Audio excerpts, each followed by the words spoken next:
ಅಷ್ಟೇ, ಗೆದ್ರು ಅಷ್ಟೇ. First chasing ಮಾಡ್ತೀವಿ ಅಂದ್ರೂ ಅಷ್ಟೇ, ಇಲ್ಲ ಡಿಫೆನ್ಸ್ ಮಾಡಿಕೊಳ್ತೀವಿ ಅಂದ್ರೂ ಅಷ್ಟೇ. ಎದುರಾಳಿ ತಂಡಗಳು ಚೇಂಜ್ ಆಗ್ತಿವೆ.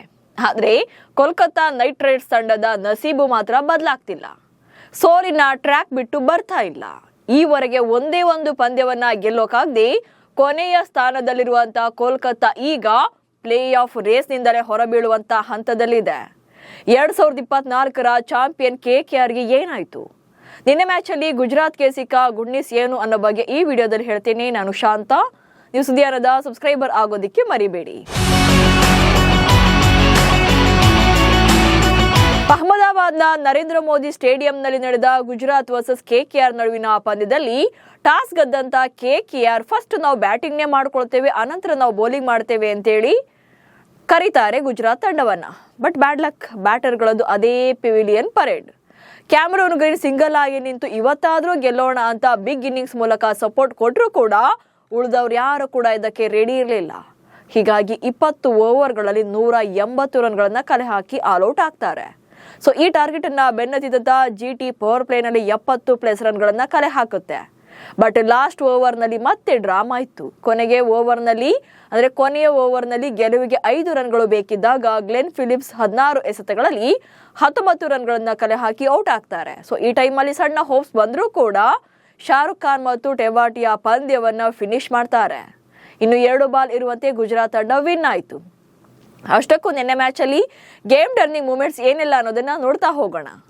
ಮೊದಲನೇದಾಗಿ ಫಸ್ಟ್ ಬ್ಯಾಟಿಂಗ್ಗೆ ಬಂದ KKR ಬ್ಯಾಟರ್ಗಳು ಪೆವಿಲಿಯನ್ ಪರೇಡ್ ಅನ್ನ ನಡೆಸ್ತಾರೆ. ಸೊ ಅಜಿಂಕ್ಯ ರಹಾನೆ ಟಾಸ್ ಅನ್ನ ಗೆದ್ದು ಅಟ್ಲೀಸ್ಟ್ ಈ ಮ್ಯಾಚ್ ಅಲ್ಲಿ ನಾವು ಡಿಫೆನ್ಸ್ ಮಾಡಿಕೊಳ್ಳೋಣ, ನೋಡೋಣ, ಫಸ್ಟ್ ಬ್ಯಾಟಿಂಗ್ ಮಾಡಿದ್ರೆ ಒಂದು ಬಿಗ್ ಇನ್ನಿಂಗ್ಸ್ ಬರಬಹುದೇನೋ ಅಂತೇಳಿ ಫಸ್ಟ್ ಅವರು ಬ್ಯಾಟಿಂಗ್ ಅನ್ನ ಚೂಸ್ ಮಾಡ್ಕೊಳ್ತಾರೆ. ಬಟ್ ಬ್ಯಾಡ್ ಲಕ್, ಮತ್ತದೇ ಪೆವಿಲಿಯನ್ ಪರೇಡ್. ಟಿಮ್ ಸೈಪರ್ಟ್ ಸ್ವಲ್ಪ ಹೊತ್ತು ಚೆನ್ನಾಗಿ ಆಡ್ತಾ ಇದ್ರು ಕೂಡ ಅನಂತರ 19 ರನ್ಗಳಿಗೆ ಅವರ ಇನ್ನಿಂಗ್ಸ್ ಮುಗಿಯುತ್ತೆ. ಇನ್ನು ನಾಯಕ ಅಜಿಂಕ್ಯ ರಹಾನೆ ಡಕ್ ಔಟ್. ಇನ್ನು ಆಂಕ್ರಿಶ್ ರಘುವಂಶಿ ಅವ್ರ ಕಡೆಯಿಂದ ರನ್ಸ್ ಬರ್ತಾ ಇತ್ತು, ಬಟ್ ಈ ಮ್ಯಾಚ್ ಅಲ್ಲಿ ಅವ್ರ ಕಡೆಯಿಂದ ಬರಲಿಲ್ಲ. 8 ರನ್ಗಳಿಗೆ ವಿಕೆಟ್ ಅನ್ನು ಒಪ್ಪಿಸ್ತಾರೆ. ಸೊ ಅಲ್ಲಿಗೆ ಫಸ್ಟ್ ಓವರ್, ಸೆಕೆಂಡ್ ಓವರ್ ಹಾಗೆ ಫೋರ್ತ್ ಓವರ್ ಹೀಗೆ 32 ರನ್ ಆಗುವಷ್ಟರಲ್ಲೇ 3 ವಿಕೆಟ್ಗಳು ಡಮಾರ್ ಆಗುತ್ತೆ. ಇನ್ನು ಗ್ರೀನ್ ಏಕಾಂಗಿಯಾಗಿ ಹೋರಾಟವನ್ನ ಮಾಡ್ತಾರೆ. ಅವರ ಹೋರಾಟ ಯಾವುದೇ ರೀತಿಯಾಗಿ ಸಫಲ ಆಗುವುದಿಲ್ಲ. 79 ರನ್ಗಳನ್ನ ಕಲೆ ಹಾಕ್ತಾರೆ. ಬಟ್ ಬ್ಯಾಡ್ ಲಕ್, ಅವ್ರ ಕಡೆಯಿಂದ ಇನ್ನಿಂಗ್ಸ್ ಬಂದರೂ ಕೂಡ ತಂಡ ಗೆಲ್ಲೋಕೆ ರೆಡಿ ಇರಲಿಲ್ಲ. ಸೊ ಅವರ ಏಕಾಂಗಿ ಹೋರಾಟ ಒಂದು ರೀತಿಯಾಗಿ ವ್ಯರ್ಥ ಆಗುತ್ತೆ. ಇನ್ನು ರಿಂಕು ಸಿಂಗ್ ಹಾಗೆ ಸುನಿಲ್ ನಾರಾಯಣ್ KKRನ ಸ್ಟಾರ್ ಪ್ಲೇಯರ್ಸ್ ಅಂತಾನೆ ಕರೆಸಿಕೊಳ್ತಿರುವಂತ ಈ ಆಟಗಾರರು ಈ ಸೀಸನ್ ಅಲ್ಲಿ ಬ್ಯಾಟಿಂಗ್ ನಲ್ಲಿ ಇಂಪ್ಯಾಕ್ಟ್ ಮಾಡ್ತಾ ಇಲ್ಲ. ರಿಂಕು ಸಿಂಗ್ ಅಂತೂ ಸಿಂಗಲ್ ಡಿಜಿಟ್ ದಾಟೋಕೆ ಒದ್ದಾಡ್ತಿದ್ದಾರೆ. ನೆನ್ನೆ ಮ್ಯಾಚ್ ಅಲ್ಲೂ ಅಂತ ಕ್ರೂಷಿಯಲ್ ಮ್ಯಾಚ್ ಅಲ್ಲೂ 1 ರನ್ ಗಳಿಸಿ ಔಟ್ ಆಗ್ತಾರೆ. ಇನ್ನು ಸುನಿಲ್ ನಾರಾಯಣ್ ಖಾತೆ ತೆರೆಯೋಕ್ಕೂ ಕೂಡ ಚಾನ್ಸ್ ಸಿಗ್ಲಿಲ್ಲ. ಸೊ ಅಟ್ಲೀಸ್ಟ್ ನಾರಾಯಣ್ ಬೌಲಿಂಗ್ ನಲ್ಲಾದ್ರೂ ಇಂಪ್ಯಾಕ್ಟ್ ಮಾಡ್ತಿದ್ದಾರೆ. ಬಟ್ ರಿಂಕು ಸಿಂಗ್ ಅದ್ಯಾಕೋ ಇತ್ತೀಚೆಗೆ ಫಿನಿಷರ್ ರೋಲ್ ನಲ್ಲಿ ಪ್ಲೇ ಮಾಡೋಕೆ ಸಾಧ್ಯವಾಗ್ತಾ ಇಲ್ಲ.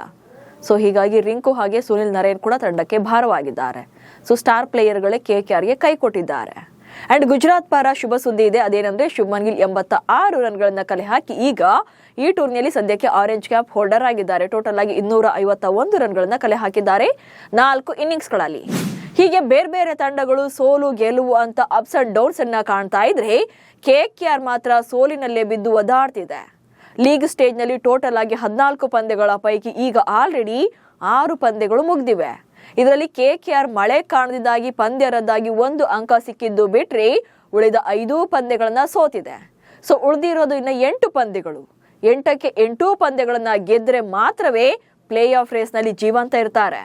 ಇಲ್ಲದೆ ಇದ್ರೆ ಟೂರ್ನಿಗೆ ಮೊದಲನೇ ತಂಡವಾಗಿ ಗುಡ್ ಬೈ ಹೇಳೋದು ಪಕ್ಕ ಆಗುತ್ತೆ. ಆಕ್ಚುಲಿ KKR ಪರ ಆನ್ ಫೀಲ್ಡ್ಗಿಂತ ಸಪೋರ್ಟಿಂಗ್ ಸ್ಟಾಫ್ಗಳು ತುಂಬಾ ಸ್ಟ್ರಾಂಗ್ ಇದ್ದಾರೆ. ರಜಲ್, ಬ್ರಾವೋ, ಸೌತಿ, ವ್ಯಾಟ್ಸನ್ ಹೀಗೆ ಬಹುಶಃ ಇವರೇ ಆಡಿದ್ರು ಕೂಡ ಪಂದ್ಯವನ್ನ ಗೆಲ್ಲಿಸ್ತಿದ್ರೋ ಏನೋ. ನಿಮ್ಮ ಪ್ರಕಾರ KKR ತಂಡದ ಸೋಲಿಗೆ ಕಾರಣ ಏನು ಅನ್ನೋದನ್ನ ಕಮೆಂಟ್ಸ್ ಮೂಲಕ ತಿಳಿಸಿ. ಹಾಗೆ ಸುದ್ದಿಯನ್ನು ಫಾಲೋ ಮಾಡಿ. ನಮಸ್ಕಾರ.